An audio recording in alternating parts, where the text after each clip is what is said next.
Sebentar. Saya set dulu Pak Febi-nya jadi co-host. Oh, Pak Febi-nya, oh ini ada. Sebentar.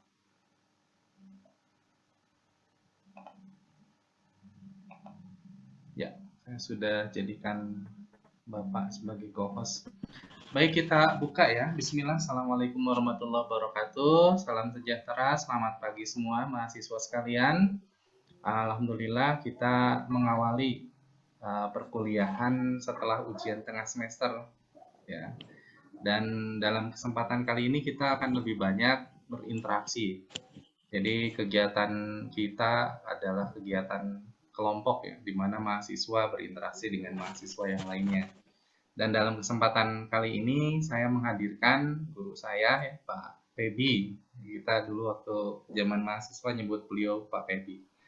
Jadi Pak Ahmad Azairin ini dulu guru pemrograman di STTG ya kalau dulu namanya. Jadi waktu itu beliau mengajarkan Java dan ya termasuk yang menginspirasi saya sehingga kuliah saya bisa cepat.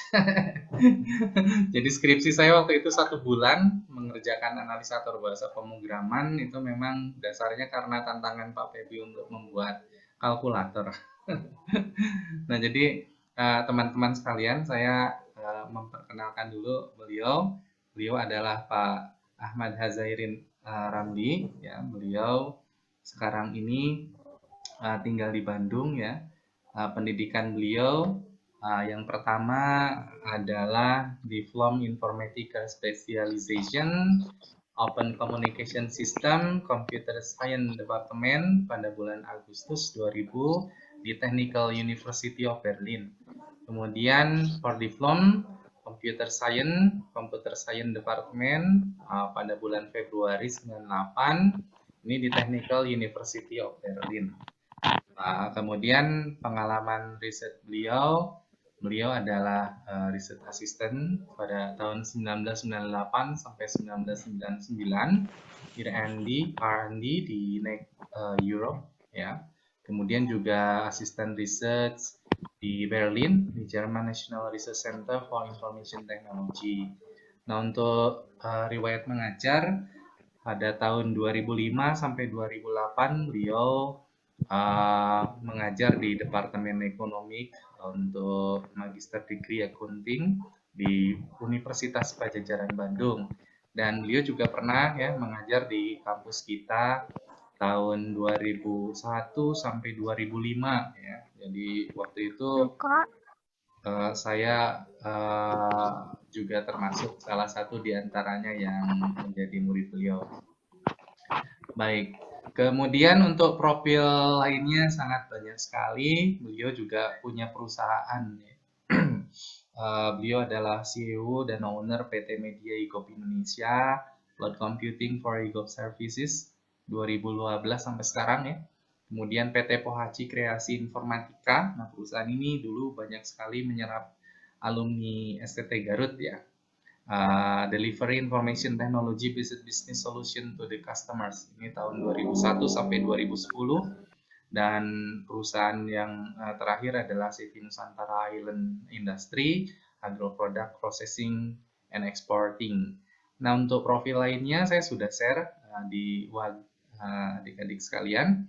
Nanti bisa dibaca ya. Dan kalau melihat pengalaman beliau ini, beliau sudah malang melintang di dunia sistem dan teknologi informasi, relevan sekali dengan mata kuliah kita, dan dalam waktu yang sepertinya memang tidak cukup ya, tetapi mudah-mudahan cukup untuk beliau menyarikan pengalaman penting kepada kita semua berkaitan dengan dunia sistem dan teknologi informasi itu seperti apa.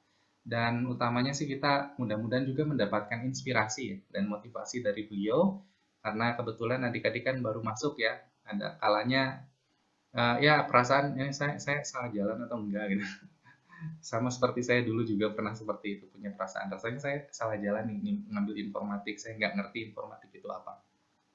Baik, tanpa berlama-lama kita akan mendengarkan materi dari Pak Febi Untuk waktu dan kesempatan, kami persilakan Bapak.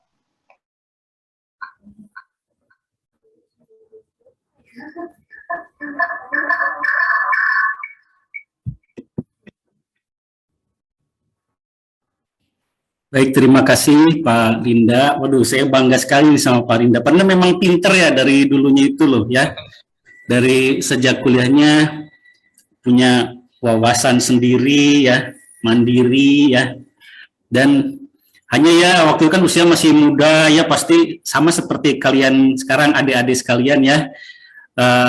Masih orientasi saya mau kemana ya. Tapi pada dasarnya orangnya pinter ya kelihatannya. Sekarang bagus sekali kegiatan-kegiatannya. Saya lihat ya, saya suka intip di status WA-nya ya. Bagus sekali, sangat membanggakan. So, langsung aja nih ya, saya izin share screen ya. Ya Pak. Kita hari ini kan mau bicara tentang sistem organisasi, sistem informasi organisasional ya. Yaitu sistem informasi dalam suatu organisasi. Nah, tapi kita sepakati dulu nih, Dede ya. Sepakati dulu sistem ya. Apa itu sistem ya? Sistem itu biasanya ya suatu hal ya, yang terdiri dari komponen-komponennya yang saling bekerja sama ya, membentuk suatu perilaku ya, perilaku sistem tertentu. Jadi sistem itu punya perilaku biasanya ya. Punya perilaku, terus punya karakter-karakter tertentu ya. Sistem bisa dari hal yang sangat kecil ya dalam kehidupan nyata ini, misalnya mikroorganisme, virus, itu sistem ya. Hal yang sangat kecil, virus, mikroba ya. Sampai ya yang besar misalnya manusia ya, jasmani, batin manusia ini sistem ya. Lalu yang besar misalnya universum ya, universum kita ini, atau sebelum universum misalnya tata surya ya, tata surya, lalu ada galaksi ya, lalu ada universum ya. Itu semua adalah sistem. Universum adalah sistem yang tidak terhingga ya, yang belum tereksplor oleh manusia secara keseluruhan. Jadi itu sistem ya. Jadi sistem bisa apapun ya. Nah, lalu sekarang organisasi nih, apa bedanya sistem sama organisasi ya? Nah, kalau organisasi ya itu biasanya suatu sistem. Jadi organisasi itu tipe dari sistem juga ya. Salah satu tipe dari sistem yang lebih khusus yaitu kumpulan dari orang-orang, manusia berarti ya. Atau sebetulnya tidak harus manusia, tapi sudah makhluk yang cerdas, yang berpikir, yang punya orientasi. Nah, ya punya orientasi nih. Jadi karena organisasi itu sekumpulan dari makhluk-makhluk yang punya orientasi, taruhlah manusia, ya, maka organisasi juga punya arah, punya orientasi, punya tujuan, ditentukan secara bersama, ya, ditentukan secara bersama oleh orang-orangnya itu sendiri. Nah, karena organisasi itu punya tujuan, punya sasaran bersama, maka ada caranya juga ditetapkan. Bagaimana cara untuk mencapai, ya, untuk mencapai tujuan tadi itu, mencapai sasaran, ya. Biasanya ada disusun program kerja organisasi. Nah, ya. Kalian mungkin di kemahasiswaan juga ada beberapa organisasi kemahasiswaan. Ada program kerjanya. Kalau enggak, berarti itu bukan organisasi, itu kumpul-kumpul aja ya. Atau organisasi yang lemah. Ya, organisasi yang tidak punya program kerja adalah organisasi yang lemah, yang disoriented ya, yang enggak jelas. Ya. Nah, jadi organisasi pasti punya program kerja. Program kerja adalah untuk mencapai tujuan. Nah, mencapai tujuan biasanya dibagi dalam program-program. Jadi program itu sesuatu hal yang besar yang mau dicapai, itu program namanya. Biasanya kelompoknya agak luas, misalnya program bidang kesehatan, misal gitu ya. Program bidang pendidikan. Nah, kayak pemerintah itu kan organisasi ya. Maka pemerintah punya program kerja di bidang pendidikan, punya program kerja di bidang kesehatan, punya program kerja di bidang kesejahteraan masyarakat, punya program kerja di bidang pembangunan infrastruktur dan lain-lain. Nah, program ini biasanya suatu hal yang mid-term, dicapai dalam waktu jangka menengah atau jangka panjang. Jangka panjang kalau di ukuran manusia itu 25 tahun ya, menengah misalnya 5 tahun gitu loh. Ya. Nah, nanti kan dirinci lagi nih realisasinya 5 tahun ini dalam menjadi setahun. Nah, itu dalam kegiatan. Ya. Jadi suatu program dirinci dalam kegiatan. Kegiatan ini adalah sub-sub aktivitas dari program untuk mencapai suatu program. Nah, biasanya program dan kegiatan ini harus ada tolok ukur ya. Apa sih ukuran suatu program dicapai dengan baik? Apa sih ukuran kegiatan dicapai dengan baik? Harus bisa diukur. Nah, kalau kalian berorganisasi nanti ya, bikin program kegiatan itu harus bisa diukur ya. Nanti evaluasinya apa nih bahwa program kita, kegiatan kita ini memang berhasil, bagus. Nanti biasanya misalnya kalau kegiatan itu setahun ya, kegiatan setahun itu diukur per 4 bulan misalnya itu ya, diukur atau per triwulan atau per semester ya, diukur progresnya. Harus jelas tolok ukurnya, capaiannya ya, outputnya ya. Nah, itu di sekolah tinggi namanya masih STTG Pak Rinda atau kayaknya udah ganti ya? Sudah ganti Pak, jadi institut. Wah, institut udah naik ya, institut ya, luar biasa. Beda dikit dengan Bandung. Jadi Institut Teknologi Garut ya? Betul. Nah, misalnya di Institut Teknologi Garut nih ya, kan ada kegiatannya, kegiatan akademik ya, itu pasti ada outputnya apa ya, keluarannya apa, tolok ukurnya apa yang akan dicapai, seperti itu ya. Nah, juga tipikal dari organisasi ini ada struktur kepemimpinan ya, ada pemimpinnya siapa ya, lalu di bawah pemimpin misalnya apa disebutnya kepala divisi atau wakil pemimpin ya, lalu pelaksana-pelaksana teknis di bawahnya, semuanya bekerja sama untuk mencapai tadi tujuan yang sudah ditetapkan secara bersama ya. Dan organisasi tipenya banyak ya, nanti teman-teman bisa bekerja misalnya keluar dari Institut Teknologi Garut itu bisa bekerja di perbankan, bisa IT ya, bisa jadi dosen ya, bisa nanti di perusahaan-perusahaan ya, mengerjakan misalnya olah data ya, atau menjadi programmer, atau menjadi konsultan ya di bidang teknologi informasi itu. Klien-kliennya semuanya atau tempat bekerjanya ya organisasi ya semuanya ya. Oke. Nah, lalu kalian untuk organisasi itu membangun sistem informasi nih ya, sistem informasi. Nah, ini saya nyomot aja dari internet ya, khas udah banyak lah di buku-buku ya, udah bosen ya, apa sih sistem informasi ya. Nah, sistem informasi itu ya biasanya ada komponen-komponennya ya. Tentunya tadi ada orangnya ya. Ini mewakili organisasi ya. Ada orangnya ya. Lalu biasanya ada infrastruktur ya. Di sini nggak disebutkan diwakili oleh orang. Infrastruktur itu kayak komputer, jaringan, bangunan ya. Mungkin ini udah diwakili dengan orangnya. Nih. Yang penting nih data. Nah, jadi tugas adik-adik nanti kalau membangun sistem informasi ini pertama-tama dilihat biasanya 3 hal penting mata atau pikiran diarahkan oleh adik-adik. 1, struktural proporsional. Struktural itu organisasinya, orang-orangnya. Misalnya ada presidiumnya atau direkturnya, ada wakil direktur, ada kepala divisi. Nah ya, atau dari bagian-bagiannya organisasi itu. Misalnya kalau di pabrik itu ada bagian purchasing. Ya, ada bagian pemasaran, ada bagian accounting. Nah, itu adik-adik harus awasi ada bagiannya apa aja nih. Dibuatkan ya organigramnya seperti itu. Nah, nanti masing-masing organisasi itu tadi kan ada sub-subnya itu punya fungsi kerja. Ya, kan? Accounting. Oh, itu untuk pembukuan keuangan, pencatatan semua keluar masuk uang. Nah, termasuk utang piutang misalnya ya. Procurement, oh untuk pemesanan barang, ya kan? Oh bagian production itu untuk mengolah bahan baku menjadi bahan jadi gitu, ya. Oh, pergudangan itu untuk menyimpan apakah itu bahan baku juga bahan jadi, ya. Nanti bagian transportasi dan lain-lain.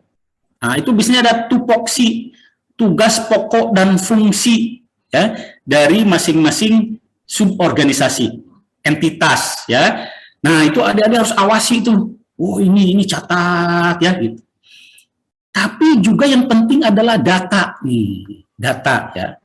Artinya, untuk adik-adik sekalian, apa itu data? Coba. Kadang kita bicara data, tapi kata-katanya apa itu data? Ya. Jadi data itu yang gampang itu adalah fakta-fakta yang bisa ditangkap, ya. Fakta-fakta dalam kehidupan yang bisa kita tangkap, lalu kita formalisasi. Diformalisasi itu maksudnya, ya, apa yang ada di kehidupan nyata itu misalnya diwakili dengan numbers, ya, numbering, ya, penomoran, atau dengan penamaan, ya, dengan klasifikasi data, ya. Jadi apa yang bisa ditangkap nih dicatat. Kalau uang pasti dicatatnya dalam rupiah. Nah, itu data rupiah, ya kan? Ya, rupiah misalnya gitu loh. Lalu kalau misalnya diproduksi, kita kan datanya itu pertama-tama apa dulu yang diproduksi nih, kan gitu. Itu data juga tuh, artinya produk, ya. Oh, produknya ini ada macam-macam, ada berapa variasi, ada berapa model, ya. Kalau misalnya bikin sepatu, ada berapa model, ya, ada berapa variasi segala macam, ya, ada berapa jenis seperti itu, ya. Nah, itu data di dunia nyata, ya, dijadikan konsep apa yang kita sepakati, ya. Oh, ini yang gini sepatu nih, ya. Jangan kata yang satu ini sepatu, ini kayaknya sendal deh, ya. Wah, itu udah nggak sepakat tuh, ya. Tapi ini belakangnya tumitnya nggak ada sendal apa sepatu nih, gitu, ya. Depannya kayak sepatu tapi nggak ada tumitnya. Udahlah masukin apa nih ya katanya gitu kan, sendal deh, sendal. Kenapa? Nah, ini harus ada klasifikasinya. Karena masalah penggunaannya lebih rileks, ya. Jadi ini untuk jalan-jalannya rileks, informal, sesuatu yang informal kita sebut sendal deh gitu, ya. Kenapa? Karena yang tanpa tumit gini ke kantor kayaknya jadi masalah nih, kurang formal. Nah, kita sebut sendal, sepakati, oh berarti ini sendal. Karena apa? Ciri-ciri sendal adalah informal misalnya. Kalau sepatu lebih formal nih, harus ada tumitnya misalnya gitu, ya. Jadi kalian harus mampu melihat fakta, mengkategorisasikan, ya, bikin kategori. Karena kadangkala nanti ketika di lapangan banyak kategori-kategori yang belum jelas, ya. Kalian harus berani membuat kategori. Oh, ini mah begini saja, gitu, ya, seperti itu. Nah, ini data nih. Nah, data, ya, adik-adik sekalian, dari fakta-fakta yang ada di lapangan disajikan sesuai kebutuhan kontekstualnya, itu disebut informasi, ya. Jadi kalau ada ditanya di ujian nih sama Pak Rinda, ya, apa beda data dan informasi? Jawabannya jangan baik-baik saja apa hubungannya, gitu. Dulu ada di STG yang begitu, ya. Saya tanya misal, apa hubungan dan apa perbedaannya atau persamaannya data dan informasi? Saling berhubungan, Pak, sangat erat gitu, ya. Wah, itu saya kasih nilai 0, ya. Jangan basa-basi seperti itu, ya. Data dan informasi sangat erat hubungannya. Kalau kata Jerman, orang Jerman itu jawaban yang bilik, yang murahan, ya. Jadi adik-adik, ya, tenang aja kalau ujian, jangan buru-buru terus memberikan jawaban yang murahan, ya. Data dan informasi hubungannya sangat erat dan saling mendukung. Itu nggak ada makna apa-apa, adik-adik, ya. Permainan kata-kata bisa panjang loh. Data dan informasi ada hubungannya sangat erat, saling mendukung, dan sangat penting dalam suatu pengembangan sistem informasi. Itu kosong kalimat itu. Ya, nggak ada artinya, ya. Jadi mencoba mengelabui Pak dosen dengan kalimat yang panjang, tapi nggak ada isinya, ya. Jadi tadi, data itu berupa fakta-fakta yang masih mentah, memang sudah dikategorisasi dan sudah di penamaan-penamaan, ya, misalnya ini data keuangan, ini data produksi dan lain-lain. Dikasih nama ini sendal, ini sepatu. Nah, tapi tetap perlu sajikan dalam konteks. Konteks itu apa? Konteks, ya. Konteks itu sesuai keperluan. Konteks itu sesuai keperluan, ya. Siapa pemakai data, ya, karena nanti gini, kalau ada yang melaporkan suatu data, ya, misalnya ke bagian operasional dengan ke bagian manajemen berbeda, ya. Ke bagian operasional itu bisa data-data teknis operasi, ya. Kalau ke bagian kayak manajer, direktur itu ringkasan-ringkasan bisnisnya, ya, seperti itu, ya. Nah, misalnya begini, kalau ke bagian operasional melaporkan sepatu itu jumlahnya, ya, sepatu ada 1.000, ya, ada 2.000 misalnya, ya, dan itu sepatu untuk perempuan misalnya 800, sepatu untuk laki-laki 200, udah terlihat ya, ibu-ibu senang belanja nih, jadi 800, perempuan yang laki 200. Nah itu operasional. Kalau ke manajemen dan direktur nggak gitu, duitnya ya, sepatu ya, dalam bentuk modal ya, dalam bentuk potensi keuangannya berapa nih? Oh, 100 juta misalnya gitu ya. Sendal berapa? Sendal itu 80 juta. Dalam bentuk duitnya mereka nggak begitu tertarik ya dengan detail teknis. Mereka dengan duit ya. Nah itu, tapi datanya sama tadinya ya, yaitu satuan-satuan entitas produksi sumber daya yang diolah datanya itu. Tapi ketika disajikan dalam informasi, bisa dalam bentuk uangnya ya, bisa dalam bentuk barangnya itu sendiri, kategorisasinya ya, banyak seperti. Jadi informasi disajikan, data sudah dalam bentuk format-format sesuai dengan konteksnya, kebutuhannya, siapa sasaran kita, dan lain-lain. Nah, ketika membangun sistem informasi, itu yang harus dilakukan adik-adik sekalian. Ya, bagaimana nih cara melakukannya? Ya, jadi biasanya kan ada organisasi nih dengan berbagai macam kegiatan. Misalnya adik-adik nanti ditugaskan sama Pak Rinda untuk apa istilahnya, praktek kerja ya, praktek kerja atau apalah KKN atau apa, praktek kerja misalnya di pabrik, misalnya pabrik kulit atau pabrik dodol ya. Nah, masuk ke sana. Itu kan organisasinya besar, Pak. Dodol, aduh bingung dari mana saya mulainya gitu ya. Nah, coba dilihat peta organisasinya tadi, strukturnya, bagian-bagiannya ya. Kalau mahasiswa biasanya nggak semuanya, kalian mau ambil bagian apanya, bagian pemasarannya misalnya ya, bagian persediaan inventory system atau bagian produksi ya. Nah, nanti dibikin proses bisnis, SISDUR, sistem dan prosedur. Ini apa proses bisnis itu? Ya tadi kembali formalisasi. Apa yang ada, lihat orang bolak-balik, orang mencatat, orang kerja, orang mendorong gerobak, orang mesin, orang komputer, dibikinkan flow chart-nya. Ya, bikinkan pertama flow kerja, alur kerja, ya. Oh, kalau produksi itu gini loh, ini bahan baku gitu, ya. Nanti masuk ke bagian produksi, outputnya bahan jadi kan gitu gampangnya. Oh, tapi bahan bakunya dari mana? Oh, itu bagiannya lain lagi. Itu bagian supplier. Bagaimana bagian supplier?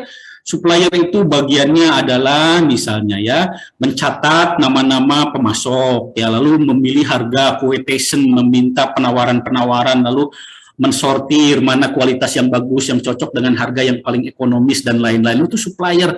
Oh, begitu. Dibikinkan flow chart-nya ya, dengan data-data yang terkait. Jadi proses kerja dan data ya. Nah, setelah jadi baru analisa desain. Apa itu analisa desain? Analisa desain itu turunan dari proses bisnis tapi sudah bersifat teknis IT. Jadi proses bisnis ini dibikin jangan IT oriented dulu ya. Jadi kalau ada yang bikin proses bisnis IT oriented itu sebetulnya kurang bagus. Ya. Ada dosen ya, konsultan nasional, dulu dia ya karena dia memang orangnya orang manajemen. Dulu sekitar awal 2000 dia bikin proses bisnis bagus. Sebelum mengenal IT, umum proses bisnisnya. Pokoknya menggambarkan proses kerja dan data yang terkait. Biasanya proses kerja, data yang terkait, dan siapa yang melakukan aktor. Di bagian apa. Jadi 4 nih ya, kalau bikin proses bisnis yang paling penting ya. Prosesnya, langkah kerjanya seperti apa, data apa yang terkait, siapa personal yang melakukan, ada di institusi mana, di bagian mana, divisi mana, ya, seperti itu. Nah, bagus tuh, itu aja umum. Si dosen itu ternyata dia ingin belajar IT bertahun-tahun, mungkin dia jadi belajar IT, jadi ahli IT. Pas bikin prosedur lagi kemarin-kemarin tahun 2020-an jadi IT minded. IT minded itu di sini, ya, di analisa di sini mestinya. Jadi ini harus ada. Kenapa?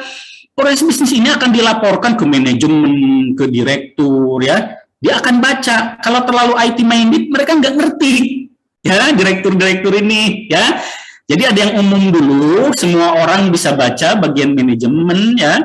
Nanti ini untuk orang teknis, orang IT ini, ya.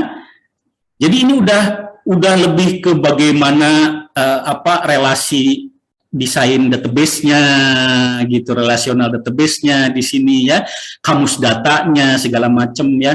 Tapi juga di sini belum ditentukan bahasa pemrogramannya, belum di sini nih, ya.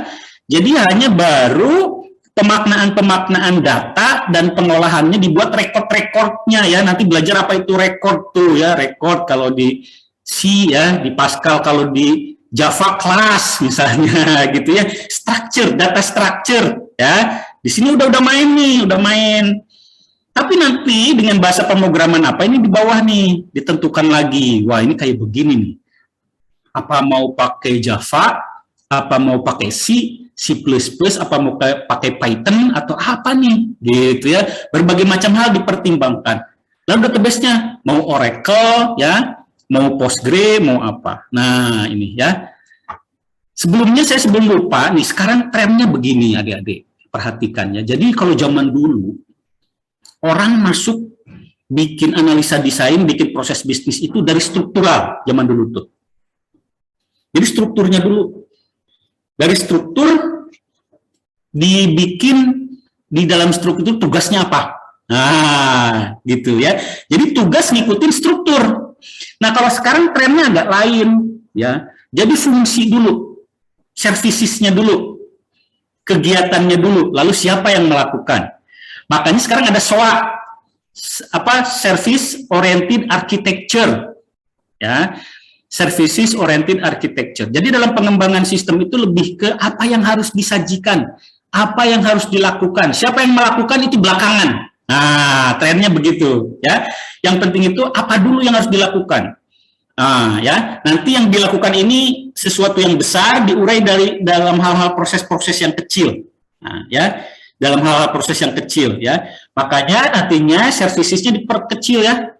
Microservices katanya sekarang lagi rame, ya, microservices. Jadi hal besar dalam hal kecil. Kalau struktural dulu objek oriented, ya. Itu objeknya dulu menjadi objek kecil-kecil. Walaupun di dalam objek nanti ada prosesnya juga, metode, ya, behavior, kelakuan dari suatu objek. Nah, tapi saran saya itu padukan aja. Ya. Orang yang belum berpengalaman di lapangan itu biasanya fanatik. Oh, yang bagus itu service oriented, yang satu lagi structural, struktur. Nah, tapi kayak orang ahli, hey, tunggu dulu, kita lihat dulu, ya. Yang penting solusinya dapat. Nah, jadi dipadukan tuh. Nah, ini services nih, di sini letaknya. Wah, tapi services itu kalau nggak ada struktur nggak bisa juga sebetulnya, ya. Ditunjang tuh nantinya sama struktural juga. Semua bahasa pemrograman itu struktural, ya. Walaupun ada functional programming, ya, tapi tetap ada strukturnya juga. Nah, jadi seperti jasmani dan batin, ya. Susah batin mulu, jasmaninya kagak ada, ya. Nah, nggak bisa. Batin aja, jasmaninya nggak bisa. Jadi services, struktur, ya, dalam coding, dalam apa, nanti ini digabungkan dengan lihei, ya. Perlu latihan tapinya, ya. Oke, lanjut, ya. Nah, ini contoh. Ini contoh desain dalam kelihatannya ini sistem produksi kelihatannya. Ya, misalnya dodol Garut nih, ya. Dan di sini kelihatannya senternya warehousing inventory nih, ya. Senternya nih, ya. Jadi dari supplier menerima warehousing, ya, inventory, ya. Nah, ini nanti dikirim lagi, ya. Ini kayaknya perusahaan distribusi nih, ya, shipping. pengiriman, kayak misalnya taruhlah kalau di kita itu Tiki misalnya ya, JNE, UPS nih ya, kayak gini ya, shipping, list segala macam ya. Tapi ini kayaknya lebih dari itu ya, karena ada supplier segala macam ya. Ini distribusi ya. Misalnya jaringan supermarket ya, dapat pasokan barang lalu dikirim ke cabang-cabang misalnya. Nah, jadi adik-adik, ini masih yang globalnya nih ya. Ini yang globalnya nih, nanti ini masuknya di desain global, nanti misalnya yang tengahnya inventory, satu kotak ini aja nih, ini udah bisa jadi aplikasi besar nih, inventory ini ya, jadi aplikasi besar ya, warehousing juga aplikasi besar. Adik-adik tahu nggak bedanya misalnya warehousing sama inventory? Ada yang tahu? Apa itu warehousing? Apa itu inventory? Ya, silakan. Nah, ada yang tahu nggak? Ayo jawab.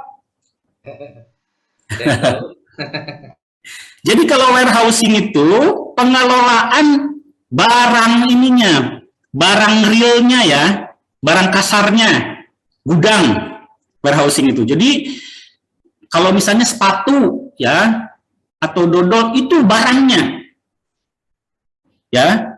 Misalnya gudangnya multi gudang. Oh, ada di gudang di barat atau bahkan jalannya beda. Ada gudang di Jalan Guntur, ada gudang di Jalan Ciomas, satu lagi misalnya gitu ya. Oh, di sana juga di Samarang ada juga gudang tuh gitu ya. Nah, nanti di integrated system ada view-nya semua gudang itu ya. Nanti barang apa di sini? Oh, di sini bahan baku, di sini bahan setengah jadi, di sini bahan jadi. Ada lorong-lorongnya juga ya. Oh, kalau yang bagian ini tuh di lorong sekian, ini di lorong sekian. Jadi barang realnya. Kalau inventory itu pengelompokan barang berdasar jenis, jumlah, dan nilai uangnya. Jadi udah konseptual di atasnya. Jadi dari keseluruhan 3 gudang, misalnya tadi fisiknya 3 gudang, inventory-nya 1 nanti. Di 3 gudang itu, ya, nama barangnya tetap ada listnya, jumlahnya berapa, nanti tinggal lokasinya aja di gudang mana. Itu harganya berapa? Ya, harganya biasanya dilihat dari harga pokok dulu ya. Karena bisa nanti begini juga ketika mau dijual, ini berapa harganya, bisa lain. Misalnya kan ini dari supplier nih. Ya. Misalnya yang dibeli, misalnya taruhlah gula, buat dodol beli gula ya. Gula nih disimpan di gudang A. Gula ketika beli di bulan Maret misalnya ya, harga 1 kilonya misalnya 20.000 di bulan Maret. Di bulan September harganya 18.000, udah turun tuh. Ya. Nah, di inventory-nya harus bener nih. Ketika di situ ada 2 ton, enggak 2 ton kali 20.000, enggak, harganya itu beda-beda gitu loh. Ya, di inventory ini. Tapi kalau di warehousing enggak dilihat harga, dilihat jumlah aja. Ada berapa? Ada 2 ton, udah selesai kalau warehousing. Tapi di sini udah ada mulai harga. Nah, lalu ketika dipakai, ini mau harga yang mana yang dipakai? Misalnya gini, dari 2 ton, diambil setengah ton untuk produksi, berarti tinggal 1,5. Yang 1,5 ini harganya berapa? Yang diambil itu yang 20.000 per kilo, apa yang 19.000? Nah, itu harus jelas sistem codingnya kalian ya. Nanti ada sistemnya, tergantung diambilnya yang mana. Bisa sistemnya first in, first out. Artinya barang yang duluan masuk, duluan dipakai gitu ya. Ada yang barang yang belakangan masuk, duluan dipakai ya. Gitu ya, tergantung nanti ya itunya apa, sistem inventory-nya itu ada first in first out, apa yang duluan masuk duluan diambil ya, ada yang first in last out ya, tergantung ya. Nah, itu akan mempengaruhi nanti dia tanggal berapa yang dipakai, tanggal berapa yang dipakai. Nanti bos di atas nanya direktur, tinggal berapa lagi nilai inventory kita ini sebenarnya. Nah, uangnya yang bicara, bukan jumlah, makanya ya. Uangnya di sini yang bicara, gitu loh kalau inventory, ya. Ini saya sama dulu waktu masih seumuran kalian bingung juga. Aduh, saya harus cari informasi nih, di mana saya dapat apa itu warehousing, apa itu inventory, sampai benar-benar paham itu memang gak mudah, ya. Buku-buku kadang selewat-selewat juga nulisnya, ya, seperti itu. Nah, karena itu, adik-adik sekalian, kuncinya untuk, kan adik-adik gini, adik-adik kan kuliah nih. Kalau adik kuliah terus keluar bawa ijazah, bukan jaminan adik-adik dapat tempat kerja yang baik. Nanti kelentang-kelinting, aduh kerja ternyata susah juga ya, gitu ya. Terus saya IT kerjanya di bidang apa yang sesuai dengan IT? Jadi, adik-adik ya, harus ketika keluar dari Institut Teknologi Garut ini, harus punya skill khusus. Jadi, kalau di dunia persilatan itu ketika keluar dari perguruan itu udah di atas rata-rata, udah pendekar yang jagoan. Udahlah, yang gini nggak usah saya lawan. Percuma buang-buang waktu, ya. Bikin nama gitu kan dengan beberapa pertempuran yang menentukan, ya kan, seperti samurai membuat nama. Nah, adik-adik kuliah itu seperti itu sebetulnya. Jadi jangan sembarangan ngumpul di kantin, ngobrol, ngopi. Ya, oke, itu selingan, tapi di background pikiran itu harus benar-benar apa yang harus saya susun 4 tahun nih. 4 tahun itu nggak sebentar. Cukup itu untuk menyusun diri, ya, menyusun diri. Ketika keluar itu signifikan. Signifikan itu artinya ya, kalau bebek semuanya warna putih, kamu ini hitam sendiri. Jadi perhatian, wah ini hitam nih, kenapa nih, gitu loh. Ya, kata orang Garut, tagognya juga beda, tagognya juga. Ini pede nih, kelihatan tagognya gitu ya.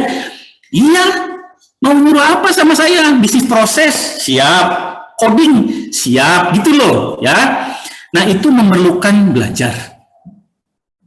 Ya, belajar 4 tahun harus punya orientasi yang benar, jangan disorientasi ya.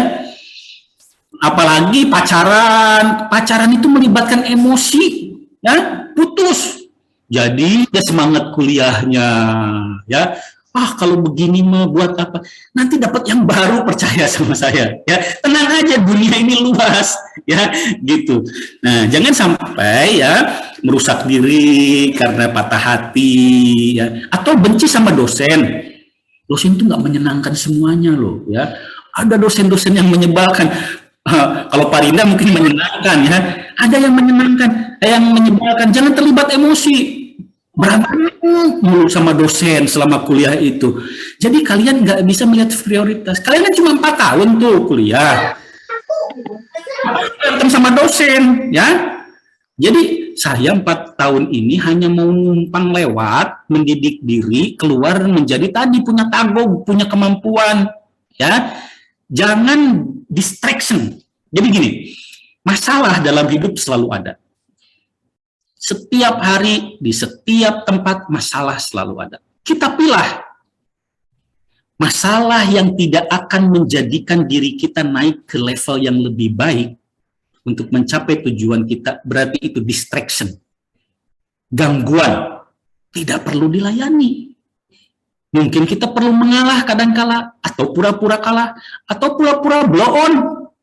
Kadang-kadang hidup itu pura-pura blow on ya. Kenapa? Misal ada orang bodoh, ngajak debat orang bodoh ini ke kita, ya, menghina kita, nyindir-nyindir kita. Nah, itu saatnya untuk berbuat blow on, ya. Karena kalau kita nggak berbuat blow on, ingin membuktikan kita ini pinter, kita melayani orang blow on tadi, ya. Wah, energi kita keluar. Padahal kita harus fokus ke proses apa yang mau kita capai. Ya, sekali lagi, masalah dalam hidup akan selalu ada. Jadi jangan berharap tidak ada masalah, ya. Jangan berharap, tinggal dipilih masalah mana yang mau kita layani. Jangan semua dilayani masalah itu, ya. Hanya masalah-masalah yang akan mengupgrade, ya, mengupgrade kualitas kita ke level berikutnya untuk tujuan yang sesuai yang kita sudah tentukan, itu yang harus kita layani.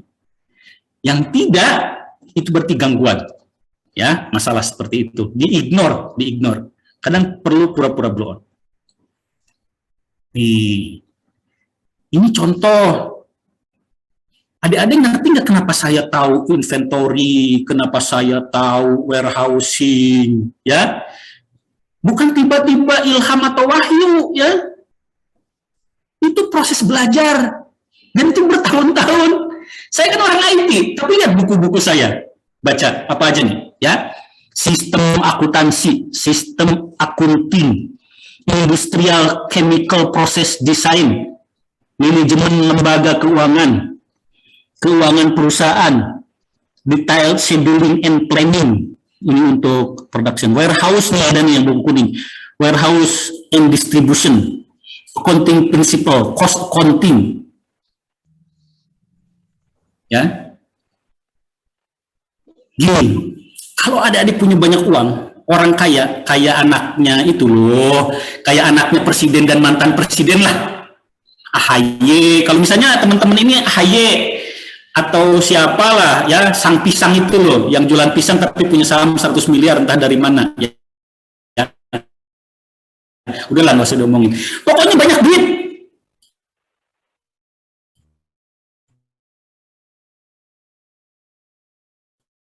Gampang, tinggal cari. Ada itu perlu 1-2 orang. Untuk warehousing orangnya lain lagi. Yang orang jago cost accounting belum tentu jago warehousing. Orang yang jago warehousing belum tentu industrial chemical process design ngerti. Ini bisa puluhan orang ini. Cari orangnya yang pinter-pinter, yang S2, S3. Kadang-kala S2, S3 nggak pinter juga, cuma punya ijazahnya doang, hati-hati ya. Nah, bayar mereka kerja untuk adik-adik. Masalahnya kalau adik-adik nggak punya duit, atau lagi nyari duit bahkan, ya belajar sendiri. Ya, belajar sendiri. Tanpa itu nggak mungkin, jadi jangan mimpi. Nah, ya, gini ya, di kepala kita ini ada otak nih, jaringan, sel-sel. Sel-sel otak kita itu bukan sesuatu yang tetap. Dia selalu moving. Dia selalu berubah, bermutasi, berubah. Berdasarkan apa? Berdasarkan asupan. Baik asupan materi maupun asupan intelijensia. Kita lagi intelijensia ya. Kalau makanan mah ya di Garut kan banyak ikan, belut ya, makanan yang bagus-bagus proteinnya gitu loh. Nah, jadi adik-adik, otak kita ini harus dikasih makan. Ya. Jadi jangan buru-buru, misalnya gini, baru 3 hari susah, baru 3 hari. Mungkin adik-adik perlu 3 tahun gitu loh. Jadi jangan ingin gampangnya, 3 hari nggak ngerti saya ini. Sabar. Sehari sehalaman, sehari sehalaman, sehari sehalaman, sehari sehalaman, 6 bulan, setahun, lihat hasilnya. Sehari 1 halaman baca buku tentang apa? Akuntansi misalnya. Karena IT itu nggak cukup, nanti kan tadi di organisasi diterapkan. Itu yang repotnya. Antara dunia nyata, proses bisnis, dengan teknologi adik-adik kuasa ini kan harus disambungkan nih, ya. Bayar orang, bisa rekrut orang, atau belajar sendiri, gitu aja. Kalau uangnya ada, bayar orang. Tapi ingat, bayar orang juga jangan dibohongin. Kalau adik-adik nggak ngerti akuntansi, bayar orang, si akuntansi ini bodoh. Gimana coba dibodohin? Gimana cara tahu orang ini tepat yang kita bayar? Kitanya setidaknya punya dasar, setidaknya ya. Jadi proses belajar, adik-adik ya, asupi dengan membaca. Nah, yang repot ini di Indonesia ini, bukan di Garut aja, di Garut udah pasti ya. Sorry. Indonesia itu malas baca ya. Kalau Garut udah pasti kan gitu ya. Malas baca adik-adik ya, malas baca. Buku di perpustakaan ada nggak yang pernah baca tamat 1 buku? Ya, jadi asupan. Baca sehari sehalaman sehari. Jangan lihat TikTok. Ya, bukan jangan lah. Sekali-kali aja hiburan.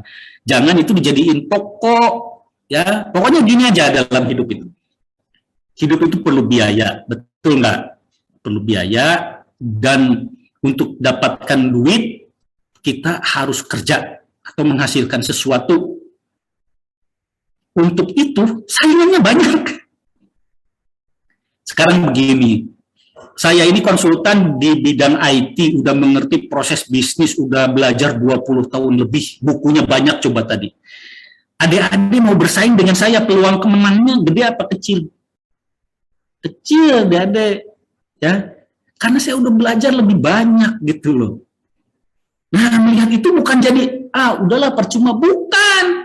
Gini mikirnya, Pak Febri itu udah tua juga nanti mati gitu ya. Saya nanti di waktunya harus gantiin gitu loh. Ya.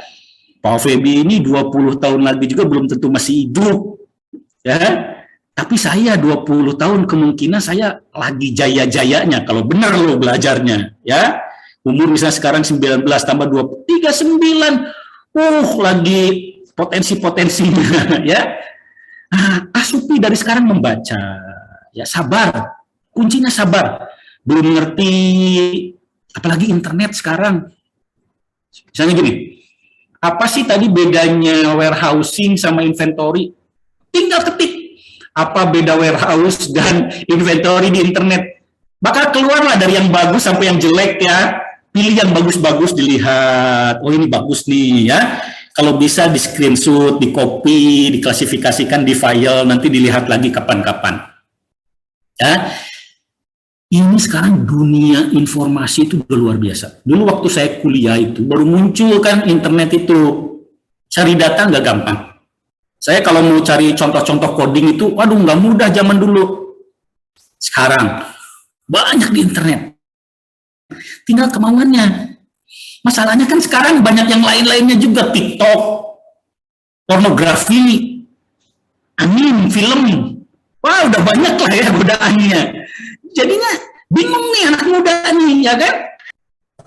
Tapi adik-adik ya, satu lah ya. Oke, hiburan-hiburan silahkan sesuai minat, ya. Tapi jangan lupa loh, ya. Di dunia luar itu bersaing gak mudah. Menurut adik-adik gaji yang cukup berapa? Parinda gaji yang cukup berapa di Garut, Parinda? Relatif tergantung pengeluarannya. 4 juta di Garut bagus nggak? Wah, bagus banget, Pak. Bagus adik-adik ya? Bagus, Pak, bagus. Iya, di Tangerang 4 juta itu UMR loh. Oh ya, Parinda saya nggak di Bandung, saya di Tangerang ya. Oh gitu. Ya, iya. Siap. Nah, jadi dengan 4 juta itu kalau di Tangerang itu orang bisa hidup bagus, ya juga udah cukup. Tapi tergantung punya anak nggak, udah sekolah belum, kan? Ya. Nah sekarang adik-adik mau tinggal di Garut nggak? Mungkin orang tua adik-adik punya sawah ya gitu loh. Nanti, tapi anaknya 4 nanti diwarisin jadi kecil sawahnya masing-masing kan gitu. Dunia ini nggak tetap ya. Jadi adik-adik harus menentukan juga mau seperti apa. Saya kemarin baru nulis saya nggak cari kerjaan karena saya udah punya perusahaan, karyawannya walau naik turun ya pandemi, ya udah nyusut orangnya kemarin sakit 2, ya COVID nggak balik lagi, ya namanya hidup ya, naik turun, tapi tetap saya ada income, mau besar mau kecil, ya ada orang bekerja untuk saya bayar ya. Saya nama udah dikenal, nah itu adik-adik harus bikin nama kayak gitu. Saya bukan orang terhebat ya di Indonesia, banyak yang lebih hebat. Tapi setidaknya ya orang itu bisa nyari kita. Kemarin ada email tiba-tiba pakai bahasa Inggris, Pak Febri kami ada kerjaan lelang gitu ya, pembuatan gini, pembayarannya dengan Australian dollar. Kalau berkenan silahkan ajukan proposal ke kami untuk menjadi salah satu tenaga ahli kami. Dimulai awal tahun 2022, kalau cocok nanti kita bisa bikin kontrak. Ya, itu per hari ininya, rate-nya. Ya, kira-kira adik-adik saya ajuin berapa? Saya juga nggak ingin terlalu besar ya karena, aduh, lagi begini suasana gitu kan, terlalu kecil juga. Ngapain? Saya udah punya penghasilan juga, ya yang menengah-menengah, ya. Lalu saya hitung-hitung nanti dipotong pajak 15% ya, karena kalau uangnya agak gede 15%. Oh gini aja lah, udahlah. Saya ingin di sekitar per bulan 100 juta gitu kan. Nah, ya udahlah kalau lebih dari 100 juta kayaknya mungkin jangan-jangan nanti mereka nyari yang lain juga, sayang juga duitnya kan. Jadi saya 103 juta bruto, ketika dipotong pajak saya bersihnya dapat 90 juta per bulan. Ya, nanti kerjanya menyusun dokumen, merancang tadi yang bisnis proses, analisa desainnya, codingnya nggak saya ya. Nanti kalau codingnya katanya saya bisa nyari orang lagi. Wah, bisa programmer saya suruh kerja di situ, ya kan? Atau saya rekrut lagi, kan? Dengan gitu juga saya kontraknya misalnya 22 bulan. kan 20 bulan. Sebulan dapat 90 juta bersih take home pay. Ya. Wah, lumayan juga nih ya. Bisa ngirim buat pesantren berapa, buat anak yatim berapa, bener nggak? Karena kalau dimakan kan nggak habis. Ya, kalau dimakan nggak habis. Ya, jadi uang itu, harta itu tiap hari terbakar. Dibakar oleh apa? Oleh umur kita. Apalagi saya umurnya udah mau gocap nih, terus dibakar mati. Apa yang ditinggalkan itu yang terbakar. Nah, sebelum terbakar kita poskan buat masa depannya ke pesantren, ke rumah yatim, ke apapun lah ya yang membutuhkan. Itu kan tabungan masa depan. Tapi kalau kagak punya duit, apa yang mau dikasihin? Bener nggak?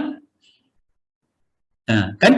Nah, tapi maksud saya gini, ya, itu saya bisa minta ke orang bayar sebulan 90 juta, itu belum maksimal, itu saya agak ragu-ragu, takut terlalu besar gitu ya. Ya inginnya saya 200 gitu ya, sebulan. Cuma kan, udahlah di masa begini nih, susah semua orang gitu ya. Nah, itu tuh hasil belajar saya juga gitu loh. Dan saya nggak cari-cari kerjaan, ngelamar-ngelamar, di email orang ditawarin, ya, asal harga cocok ya. Dan orang itu sangat semangat. Saya dapat email, Pak Febi, penawaran harga Pak Febi kami terima. Gitu. Kami terima, ya. Karena apa? Ini ada nih, ya. Yang ini. Di otak saya ini ada ini. Ya. Tahu nggak ini dari kapan? Ini dari tahun 2000-an, sejak saya ngajar Parinda ini udah ada beberapa buku ini udah ada nih. Bahkan ini satu nih, Parinda saya merasa berdosa nih. Dari atas ke bawah nomor 2 ini kayaknya punya STP gini yang hijau nih. Ada cap perpustakaannya nih. Saya belum dibalikin ya, udah males balikinnya juga ya. Dosa juga kali ya. Kalau barokah, Pak. Ada manfaatnya. Ada labelnya nih, ya. Yang ini nih, yang kiri atas nomor 2, ya. Yang apa nih? Computer based production, kayaknya tuh punya STT Garut itu. Nah, ada ya, ada ini. Ketika ini tadi saya rangkai, satu titik ini, satu pengetahuan dirangkai. Ya, ketika keluar ke dunia persilatan itu jurus-jurusnya udah oke. Ya, terus kita bisa pasang harga dan lain-lain. Ya, ini contoh ya. Jadi adik-adik tentukan, adik-adik mau seperti apa masa depannya, ya. Kalau lemah, ya nantinya patah hati, ya, tiktokan, lemah tuh, ya. Belajar ya, itu pesan saya, belajar sehari asupan berapa, pengetahuan sehari, 2 hari, masih muda, ya. Jadi kadang-kala orang ketika umur 30 kelihatan bodoh, itu sebetulnya apa? Ya, sebetulnya kurang asupan. Ya. Ketika umur 30 kok orang ini kosong melompong isinya. Semuanya berdasarkan apa ya? Biasanya orang bodoh itu memegang sesuatu itu kuat. Dengan rasa percaya. Biasanya begini dia tuh. Wah, gua mah Sunda, megang kesundaan gitu loh, ya. Wah, dia mah Jawa, dia mah. Biasanya orang-orang terperosok sama hal-hal kayak gitu. Ya. Atau dengan hal-hal yang supranatural yang dia nggak mengerti. Atau apapun lah. Ya. Jadi supporter sepak bola bikin rusuh. Pokoknya gitu-gitu lah orang-orangnya, ya. Emosi seperti binatang, emosi. Memegang sesuatu karena ini nggak ada asupan. Umur udah 30. Ya. Nah, sampai sekarang ada umur mungkin ada yang 20, 19 ya. Mungkin ada tua dikit 21, ke 30 coba nih. 10 tahun kemudian apa targetnya? Ya. Kalau kerja mau positioning seperti apa? Jangan pas umur 30 kerjaannya bikin lamaran kerja susah kesana kemari. Tapi harus umur 30 itu harus begini kalaupun melamar kerja. Ke yang punya perusahaan atau rekrutmen. Saya bisa coding, saya bisa ini. Saya menginginkan gaji segini, saya akan bikin perusahaan Bapak bagus dalam hal ini. Garansi. Harus pede seperti itu. Jangan pas umur 30, kata HRD, Anda bisa apa? Microsoft Office, Excel. Bisa coding? Ya pernah sih, gitu ya. Pernah, gitu.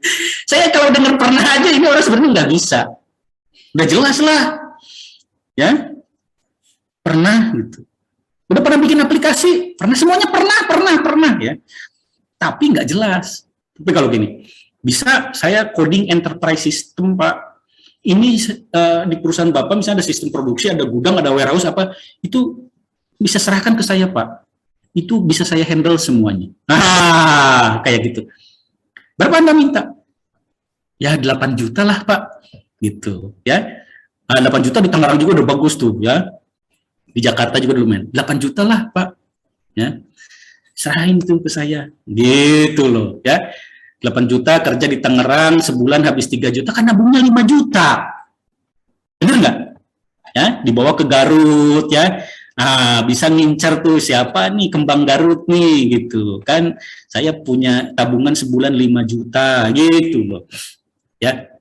Jadi tergantung adik-adik ya. Ya kalau di Garut ya misalnya, enggak saya mau kerja di Garut ya silakan. Tadi kalau udah bagus 4 juta di Garut, 6 juta. Ya targetkan segitu misalnya, ya. Ya mungkin ada yang bilang, Pak saya yang penting hidup bahagia aja, mau berapapun ya, karena masih muda ya. Itu punya anak mau sekolah sakit, ya, mau ke dokter ya, bingung nggak ada uang, nah itu baru terasa, ya, baru terasa. Jadi adik-adik sekali lagi ya, ingat di otak kita banyak sel-sel yang perlu asupan makanan, yaitu ilmu pengetahuan. Sambungkan, ya, sehingga bisa bekerja.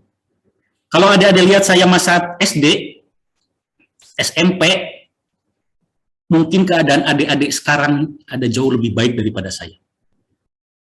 Saya SD SMP itu di Cicalengka. Tahu Cicalengka ya?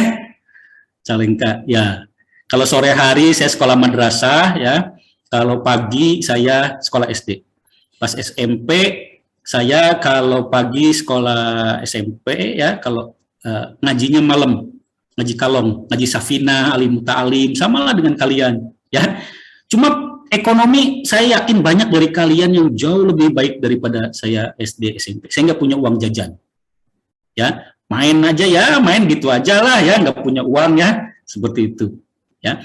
Cuma saya senang belajar, ya, senang belajar, bisa sekolah ke Jerman, ya, seperti itu ya, karena memang tekad, ya, tekad kuat, lelaki ya. Nah ini yang lelaki-lelaki nih, ya, harus jantan, ya, jantan itu berani, ya, bukan berani berkelahi ya, tapi facing problem, ya. Menghadapi masalah dengan cara bijaksana. Dalam hidup saya banyak hal yang gak bijaksana, tapi kan masa lalu, nah itu. Jadi kalau salah ya udahlah, saya juga banyak bikin kesalahannya, banyak banget dalam kehidupan saya. Tapi ya yang sudah lewat sudah, cepat kita perbaiki, gitu loh. Yang penting perbaikan, ya. Akui kesalahan, akui kekurangan. Oke, mungkin itu Pak Rina ya, jadi panjang lebar nih. Waduh, terima kasih nih Pak. Masukannya luar biasa. Nah, sebelum ditutup sesinya Pak Feby, ini ada pertanyaan nih Pak dari Rizky Saputra, Teknik Informatika B, katanya pertanyaannya yang pertama, apa yang mempengaruhi keberhasilan dan kegagalan sistem informasi dalam organisasi, katanya. Yang kedua Pak, nah ini di chatroom Pak, bagaimana cara kita kuliah di luar negeri, terutama bagi kami yang dari segi ekonominya kurang. Siapa tahu saya dan teman-teman ada yang mau lanjut kuliah katanya Pak ke luar negeri. Wah, bagus nih pertanyaannya. Oh iya, harus saya. Saya langsung jawab aja ya. Ya Pak, silakan.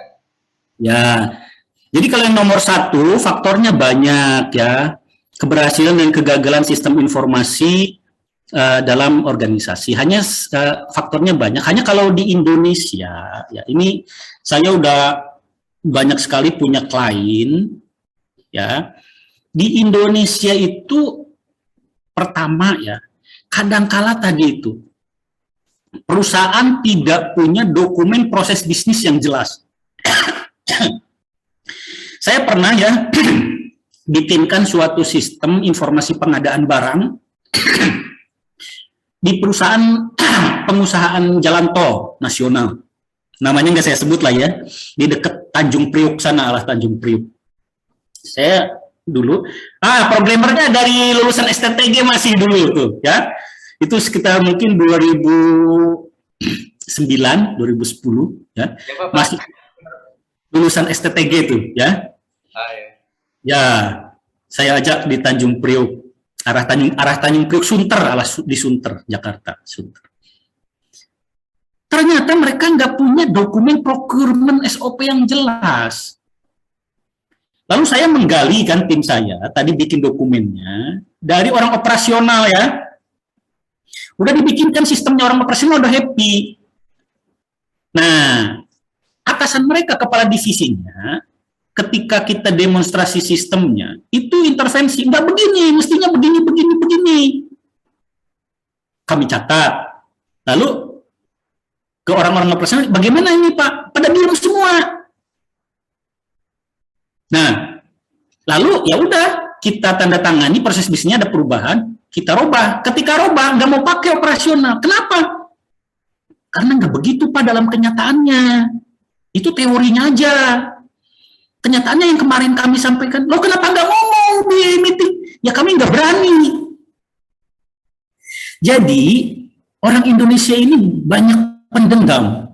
Si atasan ini kayak bos. Kalau beda pendapat ini dendam dia. Bosnya bisa kayak begitu. Kalau Parinda enggak lah, lihat wajahnya aja cerah senyumnya. Ya. Senyum tulus ya. Biasanya bibirnya ke bawah tuh. Jadi di Indonesia ini, adik-adik sekalian, ya ini kita harus ngerti budaya juga. Ini udah budaya sih, ya. Ketika ngomong ke senior, ya, harus tata titi, ya. Ngono yang ngono, tapi ojo ngono, ya begitu, tapi jangan begitu ngomongnya. Ya, ini rumit memang ya, budaya ini ya, ini yang saya temui ya. Jadi ngomong secara langsung to the point di Indonesia itu kadang nggak bagus. Kalau di Barat ngomong langsung itu bagus, berbelit-belit itu nggak bagus. Di Indonesia ngomong langsung nggak bagus, bahkan bisa membahayakan kita, karir apa. Jadi kayaknya di jalan tol, yang perusahaan jalan tol nasional ini kayak begitu juga budayanya. Kalau ngomong terlalu langsung, bahaya. Ini pada diem aja gitu ya. Nanti di belakang nggak bisa dipakai Pak yang kemarin itu. Kita rubah lagi, di meeting berikutnya dikoreksi lagi sama atasannya, pusing ya. Nah itu salah satu ya pengalaman saya, satu aplikasi aja nggak bisa dipakai. Karena kata atasan begini, sok tahu dia ya. Dan dia tidak dengan rendah hati juga minta masukan ke bawahannya. Coba kalau di rapat itu, bagaimana menurut kalian? Nah gitu, yang di lapangan. Ya, sesuai nggak nih? Gitu loh. Ya, ini nggak begitu ya, ngotot ya. Saya juga nggak tahu kenapa begitu ya. Nah, contohnya seperti itu. Tidak ada konsistensi ya, bisnis proses dikarenakan personalnya seperti itu. Ya. Nah, tapi kalau dalam development yang paling umum saya temui, ya ini kalau itu kelemahan klien kita ya. Kalau kelemahan dari tim konsultan gimana? Kebanyakan saya lihat konsultan di Indonesia, kenapa kurang berhasil? Ada gap antara si ahli proses bisnis dengan programmer.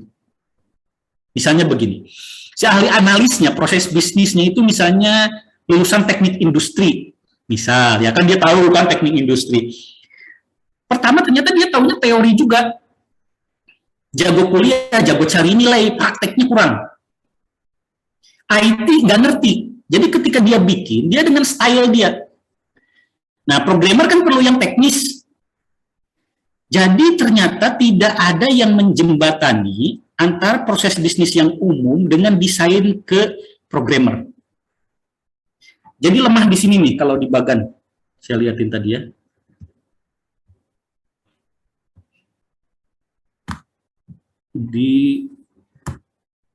Sebentar. Nah, di analisa desain ini lemah. Ini ada orangnya, tapi dengan style dia kan, yang proses bisnis. Ini lemah di analisa desain, sehingga dari sini loncat ke sini nggak jelas. programmer kemana bikinnya, dia juga nggak begitu ngerti apa yang dilakukan oleh programmer si proses bisnis ini, ya. Jadi harus ada middleman di sini, ya. Nah, sebetulnya anak-anak IT yang sekolahnya sistem informasi itu ini di sini untuk menguatkan di sini. Ini di Indonesia kurang. Kalau ada yang bagus ini gajinya ini lebih gede dari programmer ini sebenarnya. Misal kalau programmer di Garut misal 4 juta, ini misalnya 5 juta nih, 6 juta. Ya. Ya kalau di Tangerang misalnya programmer 8 juta, ini bisa 10 misalnya. Ya, kayak gitu loh, ya. Seperti itu. Ini kurang di sini. Itu pengalaman saya. Nah, masalah kuliah di Jerman itu bagus sekali pertanyaannya. Jadi gini, Dede. Jerman, ini saya sembari iklan nih ya, tapi bermanfaat. Jerman itu suatu negara industri yang masih sosialis. Masih jarang yang udah kayak Jerman. Jadi di Eropa, Jerman itu paling sosialis. Sosialis itu gini artinya. Nah ini jangan dikait-kaitkan sama ketuhanan, ateis, ya komunis. Jangan ya. Nah ini orang-orang bodoh biasanya gitu-gitu ya. Dikit-dikit ateis, dikit-dikit komunis kalau dengar sosialis. Lain. Kalau rajin baca buku ya, bahkan ada misalnya Hasan Hanafi dari Mesir penulis ya buku itu, ada buku judulnya Islam Kiri. Itu Islam Kiri itu bagaimana sosialis dari kacamata Islam untuk membantu masyarakat miskin segala macam. Jadi berpikirnya itu berpikir sosialis gitu loh. Zakat itu kan sosialis ya, gitu loh ya. Nah, jadi yang gini-gini nih, isu-isu gini ya, kalian tuh harus pintar ya, harus tahu apa perbedaan misalnya komunis, sosialis ya, itu harusnya itu beda jauh ya, beda jauh. Jadi harus rajin membaca itu di situ ya, jadi nggak kejebak. Nah, Jerman itu negara sosialis, artinya sosialis itu adik-adik sekalian ya, mementingkan kesejahteraan bersama, kesetaraan. Ya, kalau di Indonesia kan parpol ada sosial-sosial palsu semua ya. Pimpinannya korupsi, hidup mewah. Udahlah kita ngomong gitu nggak tamat-tamat. Oke, jadi gini, Jerman itu membuat peluang banyak. Bagi apa? Tadi, orang-orang yang siap belajar. Modalnya apa? Saya nomor 1, kemauan. Saya ceritakan kenapa saya bisa ke Jerman. Lulusan SMA loh saya itu dulu, bukan S1 loh. Masih kecil. Mungkin seumur kalian sekarang ada yang umurnya 18, 19. Seumur itu. Visi saya, capek saya di Indonesia ini. Banyak kegagalan-kegagalan yang artinya by system. Ya, by system. Yang oleh orang-orang yang korup apa. Saya udah pernah dapat beasiswa di Indonesia, keluar lagi ya. Nganggur setahun. Banyak teman-teman saya yang tuh SMA-nya saya ajarin matematika, kalau belajar bersama tuh ya, fisika, terutama 2 itu, 3 lah sama kimia, fisika, matematika, sama fikih tuh ya. Itu belajarnya di rumah saya tuh. Saya yang jadi mentornya lah ya. Mereka keterima di UNPAD, di ITB, saya yang nganggur ya. Nganggur. Nah, lalu ada teman kakak saya, udah lu ke Jerman aja gini-gini. Wah, saya cari informasi. Memang saya kursus bahasa Jerman di Bandung. Minta duit sama tante ya, karena orang tua saya itu nggak punya duit, makanya saya bilang ekonomi kalian mungkin lebih baik daripada saya dulu. Saat itu lagi sulit keluarga saya, lagi sosial lagi down lah ya, pas saya lulus SMA tuh ya, karena orang tua saya bercerai saat itu, jadi ekonomi saya out-outan lah SMA itu, karena orang tua saya bercerai. Nah itu juga, waduh pusingnya orang tua bercerai, gue harus pergi ke tempat jauh lah biar nggak pusing gitu kan, biar nggak kebawa-bawa masalah orang tua. Saya ke Jerman modalnya duit saat itu ya 14 juta, cuma 14 juta. Sama, minta ke tante, ada rumah nenek kosong, saya rayu, saya sewain, udahlah saya sewain duit buat saya gitu ya. Namanya nenek sayang sama anak ya. Tantu-tantu menggerutu di belakang paman, tapi nggak ada yang berani ya. Soalnya takut saya ngamuk kalau umur 18-19 kan lagi galak-galaknya ya, goreng adat ya. Nah, tapi kalian janganlah goreng adatnya jangan ya. Jadi dengan uang 14 memang sudah modal dikit lah Ya, itu saya bisa ke Jerman dengan modal nekat. 2 minggu di Jerman, saya udah kerja gelap. Jadi gini, di Jerman ini karena sosialis, kalau kalian udah kuliah, kalian bisa kerja, itu enaknya. Kalian tenang aja. Yang penting sampai dapat kartu pelajar. Kalau di Indonesia apa? Ada kartu pelajar juga sama ya. Kalau kalian udah dapat kartu pelajar, kalian bisa bikin NPWP, kartu pajak. Nah, dengan NPWP itulah kalian kerja. Kalau di Jerman itu, kalian kuliah, ambil mata kuliah misalnya 20 SKS. Nah, sisakan untuk kerja, cari kerja sore-sore di mana ya, di pabrik di mana, cari. Kalau saya beda, lebih dari itu, baru datang ke Jerman belum dapat kartu pelajar nih. Cara kerjanya gimana? Bahasa Jerman masih belepotan.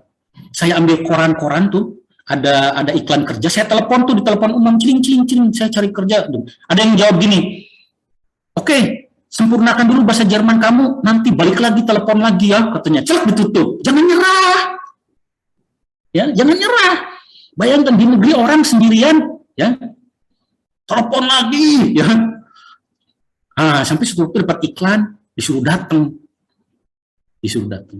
Itu toko pakaian, kayak gudang 2 lantai, toko pakaian bekas, jeans, corduroy ya di situ, berbagai macam ukuran. Jadi kalau udah orang kan suka cobain di ruang ganti, ditumpuk-tumpuk ya, saya gantungin lagi, saya rapiin, ruangannya saya sapu, saya vakum, itu kerjaannya, kerja kasar. Ketika udah kerja 3 bulan, saya ditanyain PWP dong. Mana yang PWP kamu, sebentar lagi gajian, kata HRD-nya. Saya nggak bisa punya NPWP karena belum kuliah, baru datang. Saya bilang, ya ini lagi ngurus, saya udah ngantri berapa kali, tapi nggak tahu, belum keluar juga, ya ada apa ya gitu, saya bilang gitu. Nanti deh saya tanya, itu bohong semua, padahal saya nggak ngantri, nggak apa, karena memang belum boleh, bohong aja, ya bohong dosa, tapi kan harus makan kita, itu loh, ya, itu kerja gelap namanya. Wah, kalau kerja gelap itu nggak sah, ilegal ndasmu, gua kan perlu makan, ya? Saya kan rampok, makan, dan saya kerja. Akhirnya begini, ya udah nih kamu gajian sebulan, tapi kamu nggak bisa terus kerja, karena kalau kerja nanti saya yang kena nih, karena saya ngasih duit ke kamu, tanpa jelas potongan pajaknya gimana ini, nanti saya yang kena, kata si yang punya tokonya. Gini aja, kamu urus dulu sampai dapat, nanti balik lagi, saya senang kerja kamu rajin, kamu nggak usah disuruh tahu yang harus dikerjain apa, katanya, saya senang dengan kerja kamu. Oke, kalau gitu saya urus dulu. Saya pergi. Dari situ, cari kerja yang lain. Kenapa? Karena saya belum kuliah, baru datang. Nanti saya kuliahnya itu sekitar 4 bulan kemudian nunggu. Jadi 4 bulan itu, saya pindah-pindah, tiap bulan kerja dipecat, tapi kan duitnya udah dapat. Modalnya nekat, ada bohongnya memang. Tapi kan kita survive, bos. Saya tidak merasa melakukan suatu kriminal. Oke, melanggar.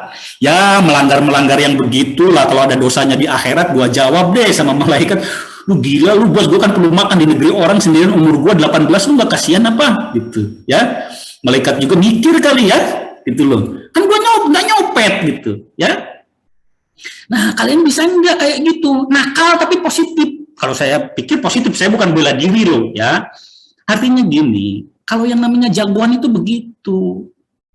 Kalian pergi ribuan kilometer ke negeri orang, ya, dengan hanya modal ijazah SMA, belum punya NPWP, 4 bulan pertama bisa survive, bisa kerja, itu jagoan gitu loh. Bukan saya memuji diri sendiri ya.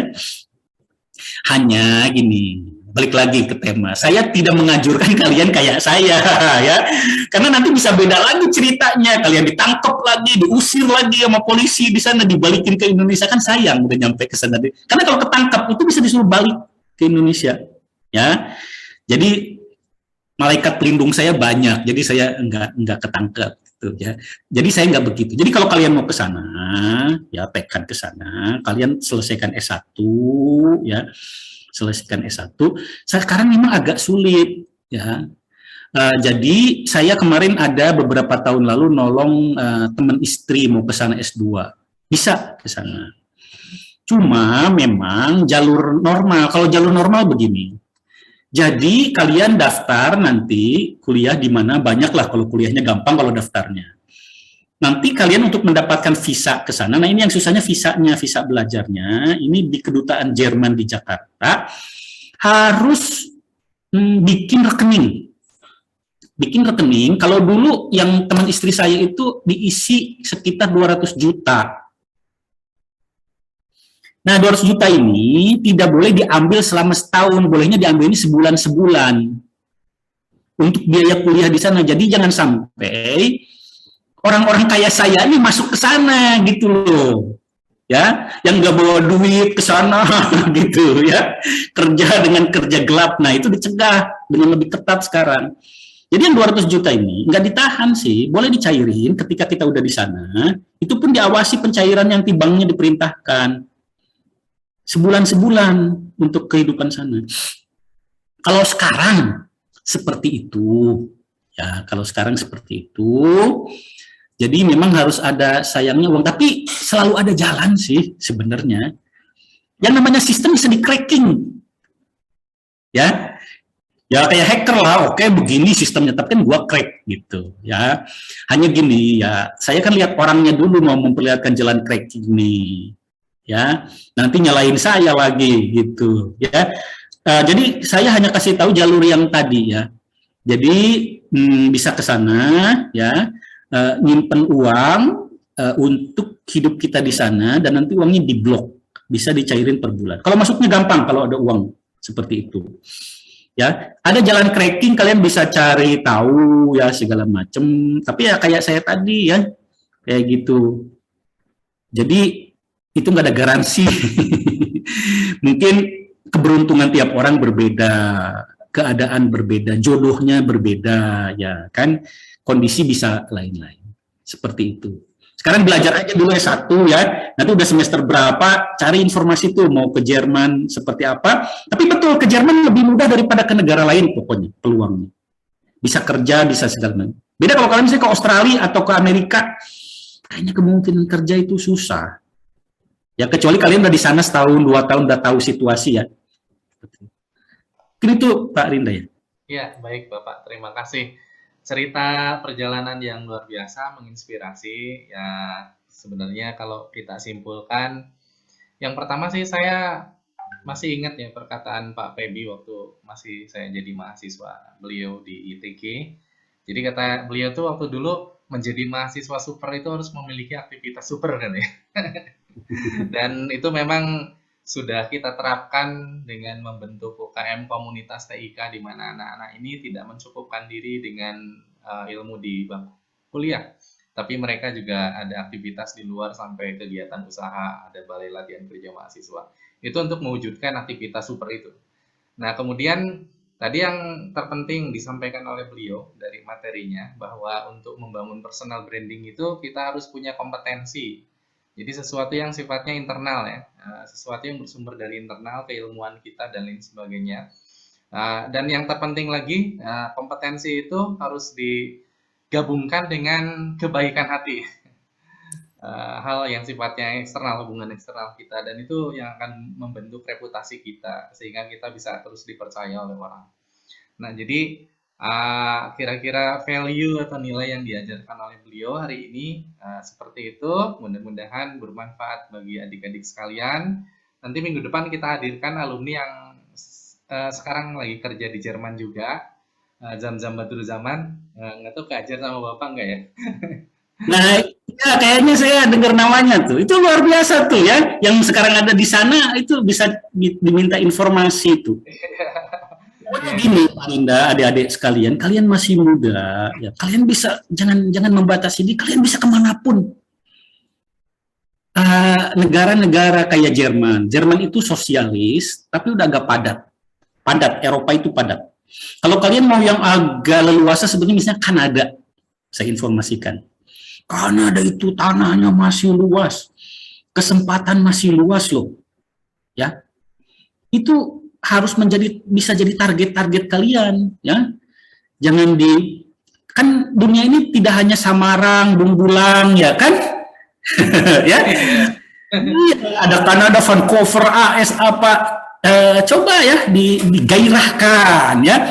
Kalau lihat YouTube itu gitu, coba lihat budaya-budaya ya. Misalnya culture of Canada, culture of Germany, yang gitu-gitu lihat YouTube tuh ya. Gimana kehidupan orang-orang di sana, stylenya ya. Jerman apa? Kalau orang apa khasnya Jerman? Jerman itu tepat waktu, presisi. Kalau membuat sesuatu itu harus presisi, targeting. Nah itu kan, oh begitu ya. Kalau nggak begitu kita nggak bisa juga gitu loh. Ya, jadi kita contoh ya. Jangan apa ya TikTok nggak jelas gitu. Tapi memang TikTok menghasilkan duit ya. Tapi ya gini lah. Kalau kalian hanya mikirnya duit, jadi orang yang brengsek, jadi orang yang nggak tahu malu. Jadi pelawak di TV, lihat pelawak-pelawak, rumahnya kayak apa, ya kan? Tahu kan pelawak-pelawak di TV, tapi memberi manfaat nggak sih sebenarnya? Ya, bikin orang ketawa katanya gitu, tapi ketawanya ketawa yang menurut saya loh, ya tidak ada upgrade batin. Jadi ketawa itu ada ketawa yang membuat ignorance, bodoh, ya. Ada yang ketawa itu bukan ketawa ya, senyum ya. Yang senyumnya kebahagiaan spiritual. Ya, karena banyak berbuat baik. Orang yang banyak berbuat baik, tidak berbuat dosa, hatinya tenang. Karena tidak ada kekhawatiran.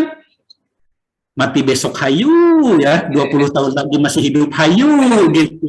Ya, tenang hidupnya ya, gitu loh. Tapi kalau yang banyak ketawa-ketawa, tapi di hatinya banyak ketakutan. Ya, sakit dikit, stres ya. Ada COVID, stres ya, gitu loh. Takut kayaknya gitu ya. Karena belum mengisi hidup dengan kebaikan-kebaikan, banyak keserakahan. Ya. Jadi coba lihat yang punya value, YouTube banyak yang value-nya bagus. Culture, science, ya. Ya hiburan nonton film lah. Film juga film-film yang bagus lah, ya. Yang memang ada ceritanya film itu ya, jangan yang bam bim bum bam bum bum bum bum bum bum gitu udah ya. Jadi ini yang disampaikan oleh Pak Febi itu sebenarnya kalau saya ingat-ingat sama juga yang disampaikan oleh Ibu Airosita. Jadi waktu saya dulu mau kuliah itu beliau bilang, "Udahlah Ibu aja yang kuliah di dalam negeri, kamu masih muda, kuliahnya di luar negeri aja," gitu. Jadi dosen-dosen ITG itu memang menyarankan seperti itu kepada kita semua. Terus saya juga dulu ingat ada mahasiswa datang ke kantor prodi terus curhat gitu Pak. Terus yang bersangkutan bilang, "Pak, saya tuh kuliah di sini dipaksa oleh orang tua saya pengennya ke jurusan ini di luar negeri," katanya. Saya bilang, "Ya kamu harus ngomong ke orang tua. Ya yang terpenting sih kamu harus menjalani hidup sesuai dengan apa ya, inilah motivasinya seperti apa." Ini dia pergi ke sana Pak dan kuliah sekarang di Jepang, ya berhasil lah orangnya. Orang tuanya sempat marahin saya juga. Tapi ya saya percaya teman-teman yang muda seperti yang Pak Febi sampaikan itu punya semangat yang ya energinya berlebih lah untuk bisa mewujudkan mimpi ya. Saya kira soal kendala ekonomi dan lain sebagainya itu hal-hal yang sifatnya sesuatu yang bisa bisa hilang begitu saja. Jalannya. Ya, ada jalannya Pak ya kalau niat kita kuat. Baik Pak Febi, terima kasih atas waktunya sudah berbagi dengan kami semua. Mudah-mudahan bermanfaat. Bapak sehat selalu. Sama-sama ya, semoga sehat semua. Ya. Baik Bapak, terima kasih. Dengan demikian maka sesi dengan Pak Febi kita cukupkan sekian. Insya Allah kalau ada waktu lagi kita ngobrol bareng dengan beliau khususnya untuk menyerap pengalaman luar biasa beliau selama menjalani kuliah di Jerman. Baik Pak, terima kasih Pak. Assalamualaikum. Salam.